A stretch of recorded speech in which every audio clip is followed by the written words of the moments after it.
Hello everyone, आप सभी का स्वागत है हमारे YouTube channel online study class में। आज की इस वीडियो में हम देखेंगे छत्तीसगढ़ वार्ड बॉय और वार्ड आया भर्ती 2025 के बाद। क्वेश्चन नंबर 1 है, नमस्ते शब्द का अर्थ क्या होता है? शांति, प्रणाम, धन्यवाद, शुभकामनाएं। इसका राइट आंसर है ऑप्शन नंबर बी, प्रणाम। नमस्ते शब्द का अर्थ होता है प्रणाम। क्वेश्चन नंबर 2 है, हिंदी में संधि का क्या अर्थ है? एक शब्द का विभाजन, दो या दो से अधिक शब्दों का मिलना, वाक्य का पुनरावृत्ति, शब्द का प्रकट होना। इसका राइट आंसर है ऑप्शन नंबर बी, दो या दो से अधिक शब्दों का मिलना। हिंदी में संधि का क्या अर्थ है? दो या दो से अधिक शब्दों का मिलना। क्वेश्चन नंबर 3 है, निम्नलिखित में से कौन सा शब्द समानार्थक शब्द है?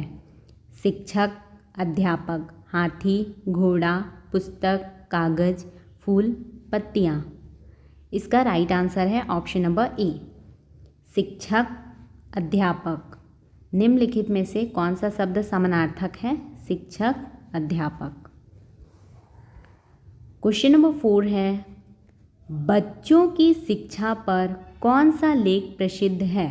बालकों का भविष्य, बालकों का जीवन, हमें अपनी जिम्मेदारी समझनी होगी, या फिर बच्चों की शिक्षा का महत्व। इसका राइट आंसर है ऑप्शन नंबर डी, बच्चों की शिक्षा का महत्व। बच्चों की शिक्षा पर कौन सा लेख प्रसिद्ध है? बच्चों की शिक्षा का महत्व। क्वेश्चन नंबर 5 है, काव्य शब्द का पर्यायवाची क्या है? कविता, निबंध, कहानी, नाटक।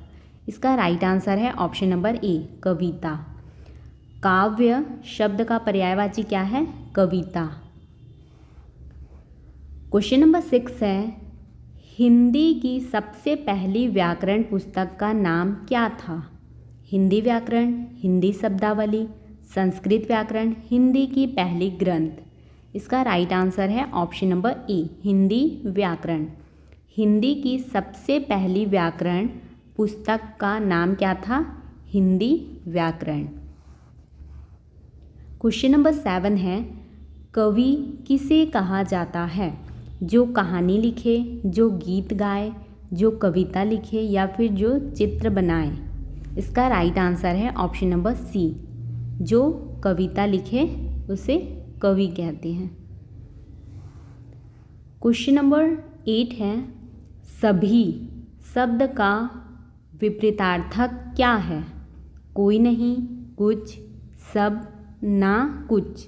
इसका राइट आंसर है ऑप्शन नंबर बी, कुछ। सभी का विपरीत शब्द है कुछ। क्वेश्चन नंबर 9 है, महात्मा गांधी के बारे में कौन सा उदाहरण सही है? कृपया मुझे शक्ति दो, भारत छोड़ो आंदोलन, हिम्मत ना हारो, नफरत की बजाय प्रेम फैलाओ। इसका राइट आंसर है ऑप्शन नंबर डी, नफरत के बजाय प्रेम फैलाओ।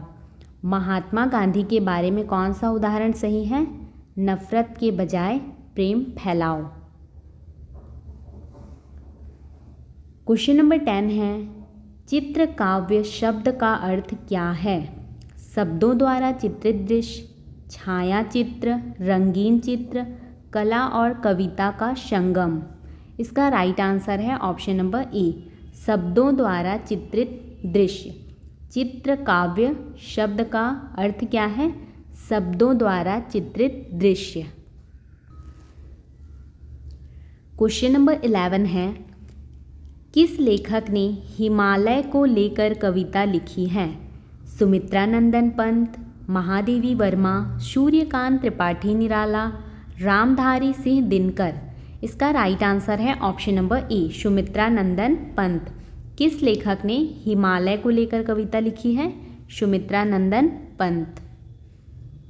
क्वेश्चन नंबर 12 है, तत्सम शब्द का अर्थ क्या है? संस्कृत से लिया गया शब्द, उर्दू से लिया गया शब्द, हिंदी में उत्पन्न शब्द या फिर बांग्ला से लिया गया शब्द? इसका राइट आंसर है ऑप्शन नंबर ए, संस्कृत से लिया गया शब्द। तत्सम शब्द का अर्थ क्या है? संस्कृत से लिया गया शब्द। क्वेश्चन नंबर 13 है, हिंदी का प्रथम कवि कौन था? सूरदास, कालिदास, कबीर, शंकराचार्य? इसका राइट आंसर है ऑप्शन नंबर ए, सूरदास। हिंदी का प्रथम कवि कौन थे? सूरदास। क्वेश्चन नंबर 14 है, नया शब्द का पर्यायवाची शब्द क्या है? पुराना, ताज़ा, छोटा, गहरा? इसका राइट आंसर है ऑप्शन नंबर बी, ताज़ा। नया शब्द का पर्यायवाची शब्द है ताज़ा। क्वेश्चन नंबर 15 है, कविता में अनुप्रास का क्या अर्थ है? समान ध्वनियाँ, विलोम शब्दों का प्रयोग, संवाद का प्रयोग, छंद का चयन? इसका राइट आंसर है ऑप्शन नंबर ए, समान ध्वनियाँ। कविता में अनुप्रास का क्या अर्थ है? समान ध्वनियाँ। क्वेश्चन नंबर 16 है, शब्द का आधार क्या होता है? ध्वनि, चित्र, संकेत, भाषा? इसका राइट आंसर है ऑप्शन नंबर ए, ध्वनि। शब्द का आधार क्या होता है? ध्वनि। क्वेश्चन नंबर 17 है, आलोचना का मुख्य उद्देश्य क्या है? किसी वस्तु की स्तुति करना, किसी व्यक्ति की प्रशंसा करना, किसी वस्तु या विचार का मूल्यांकन करना या फिर किसी विचार को नकारना? इसका राइट आंसर है ऑप्शन नंबर सी, किसी वस्तु या विचार का मूल्यांकन करना। आलोचना का मुख्य उद्देश्य क्या है? किसी वस्तु या विचार का मूल्यांकन करना। क्वेश्चन नंबर 18 है, अनुवाद के लिए किस शब्द का प्रयोग होता है? भाषांतर, संवाद, कविता, व्याख्यान? इसका राइट आंसर है ऑप्शन नंबर ए, भाषांतर। अनुवाद के लिए किस शब्द का प्रयोग होता है? भाषांतर शब्द का।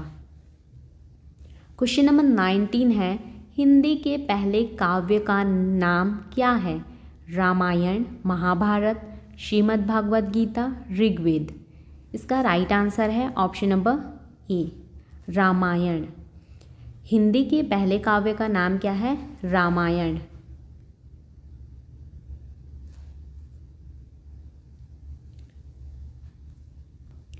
क्वेश्चन नंबर 20 है, कविता में रूपक का प्रयोग किसके लिए किया जाता है? संकेतात्मक, अप्रत्यक्ष तुलना, सजावट, तार्किक बात? इसका राइट आंसर है ऑप्शन नंबर बी, अप्रत्यक्ष तुलना। कविता में रूपक का प्रयोग किसके लिए किया जाता है? अप्रत्यक्ष तुलना के लिए।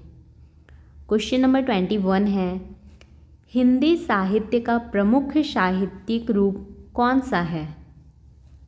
निबंध, कविता, कथा, नाटक?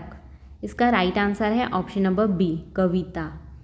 हिंदी साहित्य का प्रमुख साहित्यिक रूप कौन सा है? कविता। क्वेश्चन नंबर 22 है, पारायण शब्द का अर्थ क्या होता है? प्रार्थना, साधना, लेखन, धारा? इसका राइट आंसर है ऑप्शन नंबर बी, साधना। पारायण शब्द का अर्थ क्या होता है? साधना।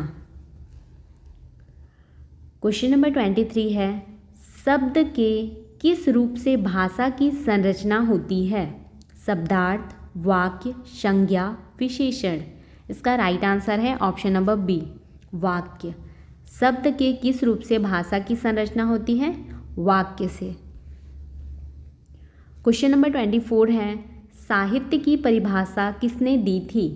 सूरदास, जयशंकर प्रसाद, बालकृष्ण शर्मा, नवीन, हुमायूं कबीर? इसका राइट आंसर है option number C, Balkrishna Sharma, Naveen. साहित्य की परिभाषा किसने दी थी? बालकृष्ण शर्मा, नवीन ने। क्वेश्चन नंबर 25 है, स्वतंत्रता संग्राम के बारे में कौन सा लेखक प्रसिद्ध है? प्रेमचंद, महात्मा गांधी, जवाहरलाल नेहरू, रामधारी सिंह दिनकर? इसका राइट आंसर है option number B, Mahatma Gandhi. स्वतंत्रता संग्राम के बारे में कौन सा लेखक प्रसिद्ध है? महात्मा गांधी। क्वेश्चन नंबर 26 है, प्रकृति का चित्रण किस काव्य शैली में होता है? यथार्थवाद, प्रतीकवाद, रोमांटिकवाद, निराकारवाद। इसका राइट आंसर है ऑप्शन नंबर सी, रोमांटिकवाद। प्रकृति का चित्रण किस काव्य शैली में होता है? रोमांटिकवाद में। क्वेश्चन नंबर 27 है, शब्द का उचित रूप कौन सा है? वस्तु, भाषा, ध्वनि, विचार। इसका राइट आंसर है ऑप्शन नंबर सी, ध्वनि। शब्द का उचित रूप कौन सा है? ध्वनि। क्वेश्चन नंबर 28 है, रामचरितमानस के लेखक कौन थे? सूरदास, तुलसीदास, भर्तृहरि, कालिदास। इसका राइट आंसर है option number B, Tulsidas. Ramcharitmanas के लेखक कौन थे? तुलसीदास। क्वेश्चन नंबर 29 है, बच्चों के लिए कविता के प्रमुख विषय क्या होते हैं? भूत प्रेत, प्रेम और युद्ध, शिक्षा और सिखावन, या फिर राजनीति और समाज। इसका राइट आंसर है ऑप्शन नंबर सी, शिक्षा और सिखावन। बच्चों के लिए कविता के प्रमुख विषय क्या होते हैं? शिक्षा और सिखावन। क्वेश्चन नंबर 30 है, उत्तम शब्द का समानार्थक शब्द क्या है? श्रेष्ठ, सामान्य, बिगड़ा, दयनीय। इसका राइट आंसर है ऑप्शन नंबर ए, श्रेष्ठ। उत्तम शब्द का समानार्थक शब्द है श्रेष्ठ। यदि आपको हमारी यह वीडियो हेल्पफुल लगी हो तो वीडियो को लाइक करें, चैनल को सब्सक्राइब करें एंड अपने दोस्तों के साथ शेयर करें।